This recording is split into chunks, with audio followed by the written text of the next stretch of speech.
right, we're gonna call the planning and zoning meeting to order. First, can I get a motion to approve the agenda for tonight's meeting? I'll motion to approve it.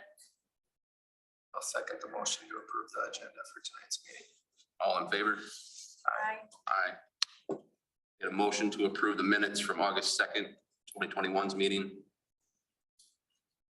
I'll motion to approve the minutes from August 2nd, I'll second. or August 2nd, I'm sorry. All in favor? Aye. Aye. Opposed? All right.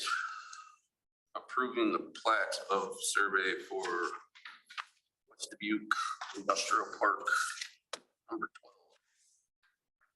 Want to get a chance to take a look at that? Have any questions or comments, concerns?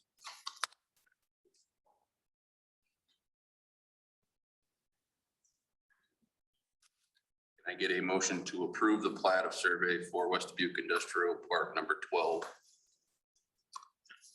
I'll motion to approve the plat for industrial park number 12. I'll second. All in favor? Aye.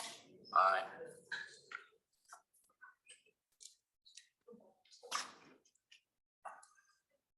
Now we're going to open it up for the public hearing. We will have to do each one individually. So what we'll do is we'll start with Birch Green Acres annex lots.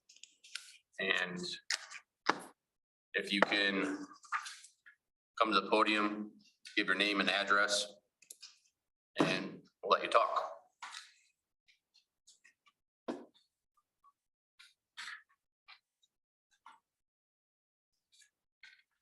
Anyone want to talk about Birch Green Acres annex lots? No, just for the record, you can announce the public hearing is open. Well, the public hearing's open.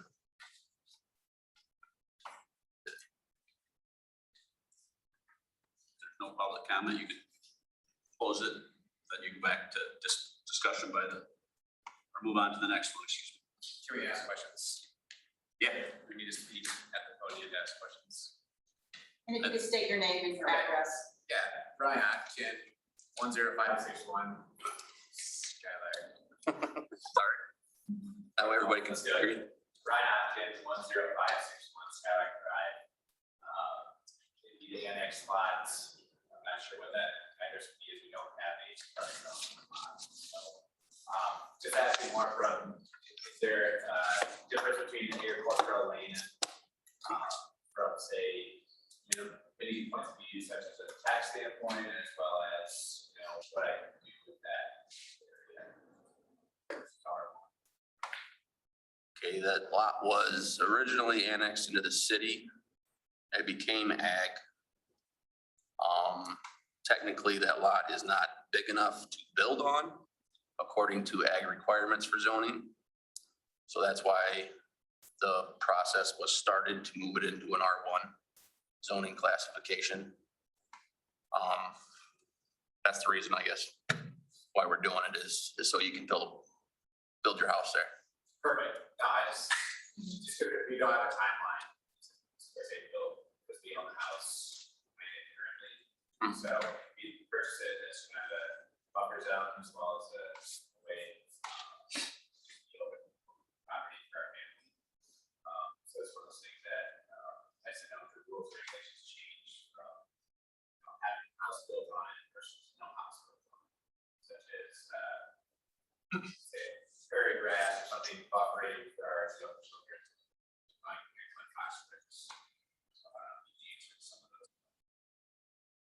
So currently, because it's zoned in ag, it would have to be at least 10 acres for you to build a structure like a single family residential home.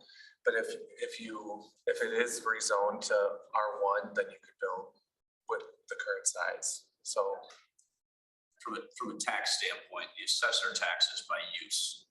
They don't care what zoning is. So if it stays a vacant grassy lot, it doesn't matter what the zoning is, they'll tax it as a vacant grassy lot. They will probably see it as a buildable lot and attribute value to it in that fashion. But they don't care about zoning. okay. Thank Thank you.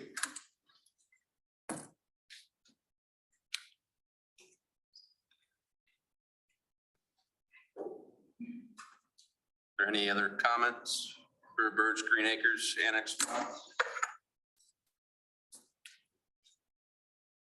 Yes, we will close the public hearing on that. And open the public hearing on the Peosta mini storage.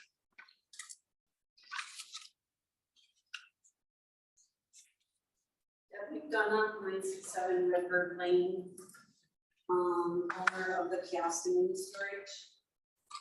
Tonight, you and I should not be having this meeting tonight, but we are, because the lead person that led the annexation process failed to complete her job, leaving 8 property owners in limbo, and 7 of those property owners are currently non-conforming for the city ordinance.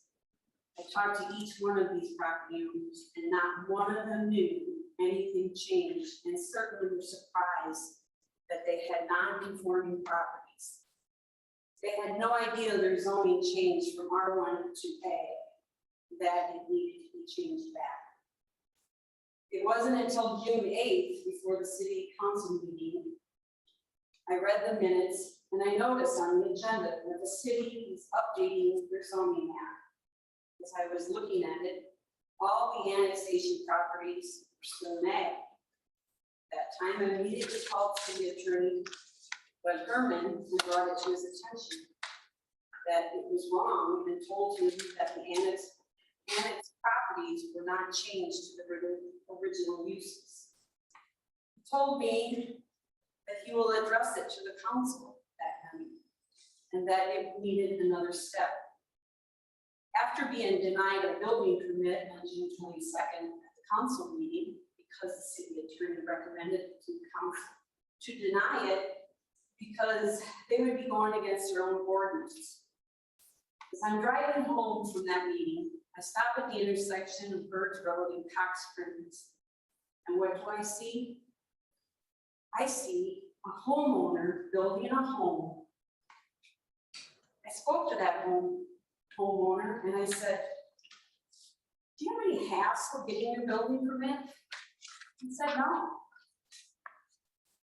The next morning, on June 23rd, I called the city attorney and I said, Doug, I'm directing this call to you, since you made the recommendation to city council to deny my building permit because I'm non-conforming, but yet you issued a building permit to someone on a 1.1 acre lot that is non-conforming to build a house. You need 10 acres in the city of Peosta to build a house.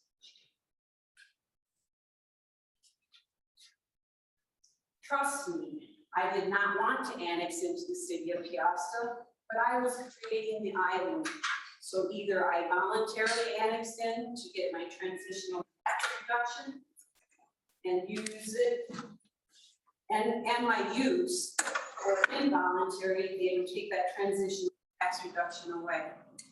I was advised by city council to fill out my rezoning request and run it through this process. So here I am.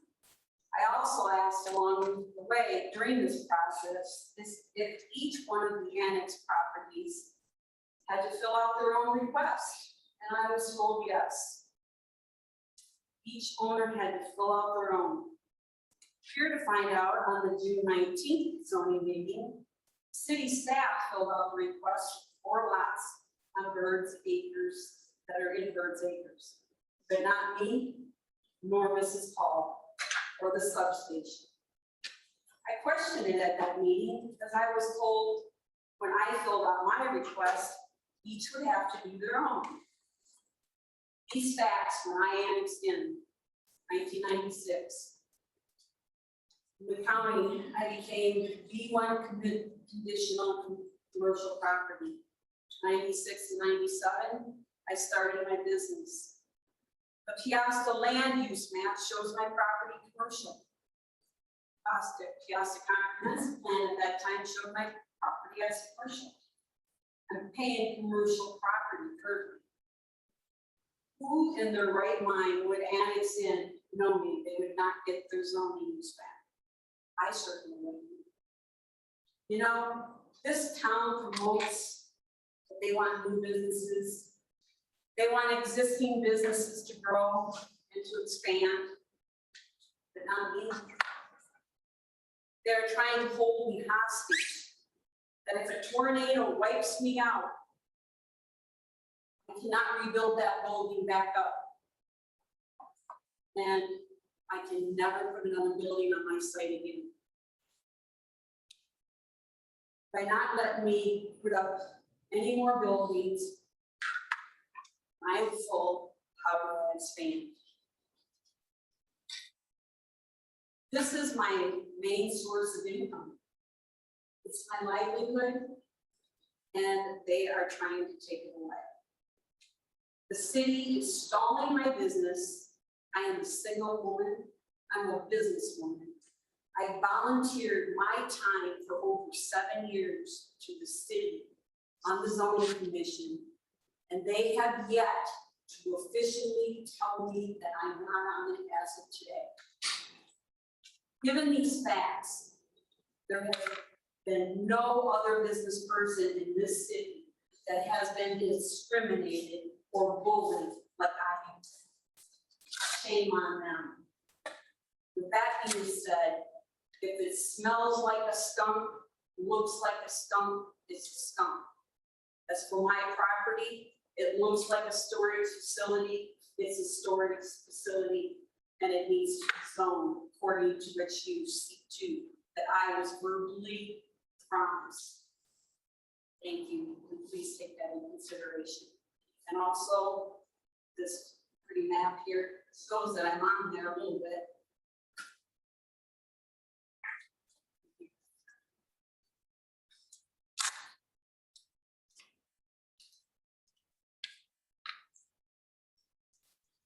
And I also ran into Sherry Greenwood. Sherry Greenwood said, I don't want to see houses behind my stuff. I want to see storages. She's supposed to send me an email, but she said she was tied up until now. So once I get that email, I'll forward it to you.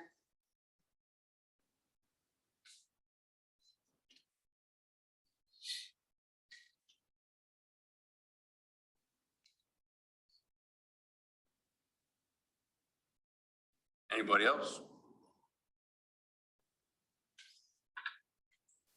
Gary Bird, 7815 Birds Road. I'm not gonna say a lot. I'm just gonna tell you, I support, her request to 25 years. And it was promised by the former city administrator that she continues to have that business. Or she had business, it's not her business.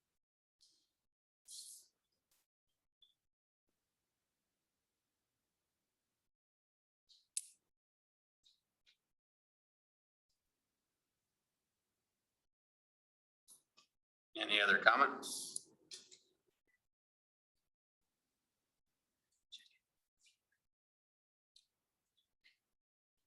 Happy work, 8580 Fort Willis Drive. When this first started, they did speak to the call, and had told them there's nothing to change. They continued with what they were doing. Mary stayed as long as she wanted, nothing needed to change her property. And they knew that Deb wanted to expand. She inquired about having water run up to her property, about putting an office there with a restroom, about expanding her business. So this is not, you know, and I'm also wondering about why they would do a PUD where they own any property. I know at the last meeting, someone asked if that wasn't doing it backwards or doing it normally how it's done. So I'm wondering why.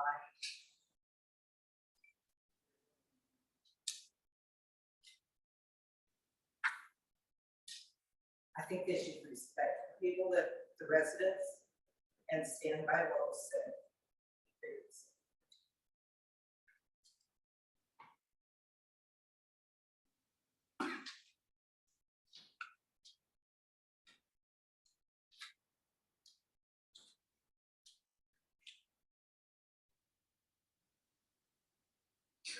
7815 Bird Road. That just brings me back to thinking about past meetings with the city council years ago. Now that we came into the annexation, we were coming in as Ag 1. Prior to that, we had of the 56 acres that we owned at the time, 10 of those acres were zoned commercial on Birds Road. And I went before the city council and had them change the other 46 acres that we had that were zoned kind of residential to zone that commercial too. And the city council passed that resolution. So the land use map should have shown after they passed that in the 24th of July. Look it up. They rezoned that entire 56 acres commercial. Or put it on the land use map as such.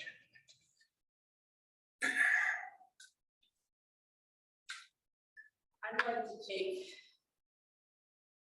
everybody in this room that who is in favor of keeping the mini storage zoned C2 to raise their hand. That way they don't have to take up time this week. So can I have a raise of hand who is for the mini storage?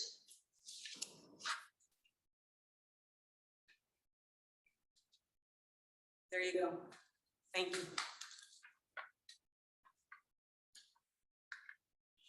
Anybody else want to talk about Peosta mini storage?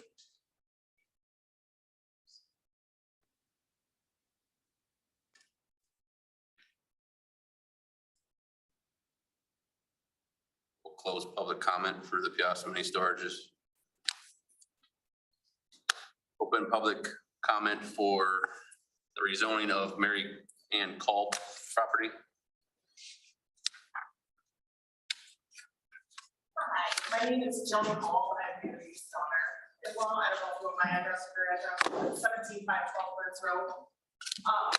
I just want to say that you just want Mary to go back to residential one, her tenant lived there for 55 plus years. The house is 66 years old. 66. So we just wanted to go back to residential. She lives there, she's established, she's going to die there. So please just take the stress off of our family and do what is right. Thank you.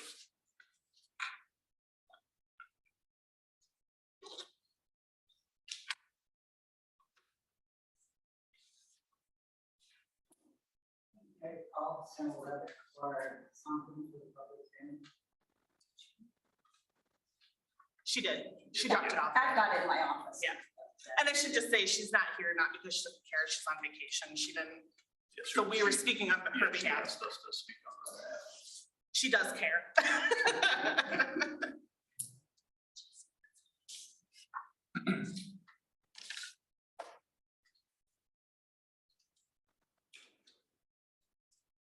Any other comments?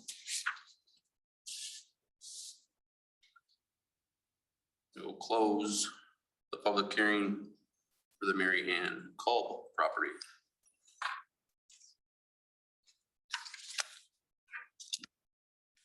And I need to close the public hearing altogether. Meeting. Meeting. Yeah, good. Yeah, you do adjourn the meeting when you're done, but you've closed the last public hearing. Your agenda doesn't show any action items for tonight, so when is your next normally scheduled meeting? Next, The first Monday of the month. Yeah, first month. Labor Day. which is Labor Day, so probably the Tuesday would be typical. It's up to you. can decide that date. Tuesday work. You want? Right. Doesn't bother me either way. Tuesday. We can get this voted on. So September 7th September 7th, at 6 p.m. yes.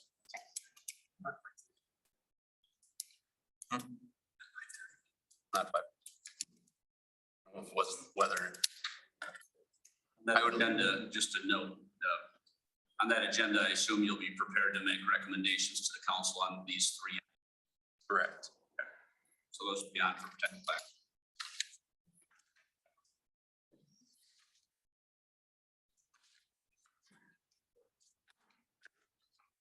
Motion to adjourn. We need to vote on, you don't need to vote for the date, right? Okay.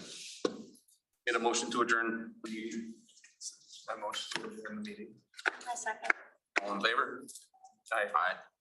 Cool. I'd like to thank everybody for your patience today with the weather and all this stuff going on. People running late. There's storm damage and everything else.